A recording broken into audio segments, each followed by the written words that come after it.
మీ ద్వారానే మాకు సహాయం చేయాలి మేడం, మాకేం తెలియదు. వాళ్ళు అసలు సాయం చేయరమ్మా, డబ్బులతో అసలు చేయరు వాళ్ళు. వాళ్ళు కావాలి మారడానికి వచ్చారు. మన దగ్గర డబ్బులు ఉన్నాయా, మన టాలెంట్ ఉందా, మనకి ఎలా చేసుకోవాలి చెప్పడానికి వచ్చారు అంతే. ఇలా చెప్పడానికి కూడా ప్రయత్నం తీసుకుంటారు.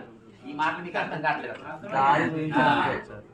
మన పుణ్యాన్ని చెప్తాం పాప, వాళ్ళ టైం వేస్ట్ చేసుకుని మనకు ఫ్రీగా చెప్తారు ఇదంతా. ఇందులో రావడానికి చాలా కోట్ల లక్షలు పెట్టి చదువుకుంటారు వాళ్ళు.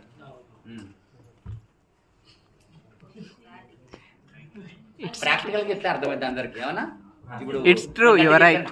నేను క్రికెట్ చెప్పినని అందరు ఫీల్ అవుతారు కానీ పప్పిలా చెప్పి అది కరెక్టే మీరు చెప్పింది. ఇప్పుడు మన కమిటీ మనకి హెల్ప్ చేయదు, ఇంకా ఆలయం చేస్తారు పాపం. వాళ్ళు చదువుకున్న స్టూడెంట్ దే ఆర్ గైడ్ చేస్తున్నారు మనకి ఎట్లా చేసుకోవాలని. అప్రిషియేట్ చేయాలి. ఇంకా మీకు దారి చూపిస్తారు అంతే. డబ్బులు ఇవ్వరా, అది కావాలి.